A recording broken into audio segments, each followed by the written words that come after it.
Assalomu alaykum do'stlar. Bugun sizlar bilan Telegramdan spamdan chiqishni o'rganamiz. Birinchi navbatda Telegram ilovasiga kiramiz. Va poiskga spam spam bot deb yozadi va bu yerda galochkali spam bot chiqib keladi.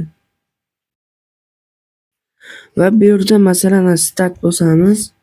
Bizga 30-martgacha spam bergan.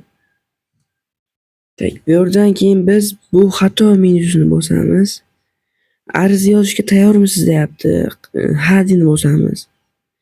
Yo'q deb bosamiz. Hech qanaqa bunaqa harakatlar qilinmagan chunki. Va inson ekanligingizni tasdiqlang dedi va mana bu ko'k yozuvni ustiga bossanglar o'zi mana ochishni bosadi. Sizlarni inson ekanliklaringizni tasdiqlaydi bu. Hozir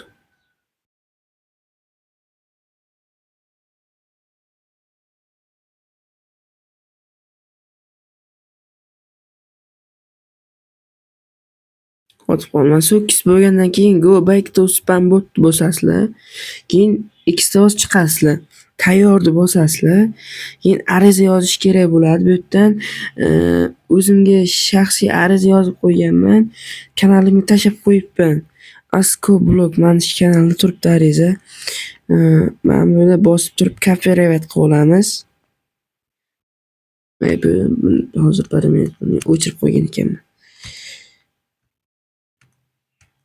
Mana copyright qilib olamiz. Nusxa olish va bu spam botga tashlaymiz.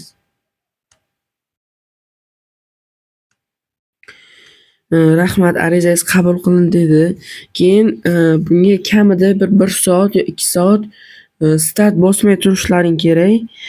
Agar bu kunlik spam bo'ladi. Agar sizlar veshni yo butun umrga spam bo'ladigan bo'lsanglar ham mana shu arizani qo'llab ko'rishinglar tavsiya etiladi. Chiqish ehtimoli 90%, lekin 100% garantiya bermaymiz. Chunki bu o'zimizniki emas, Telegramning moderatorlari tomonidan ko'rib chiqiladi. Hammaga omad. Kanalimiz yoqqan bo'lsa, podpiska va like tugmasini bosib qo'yish esdan chiqmasin.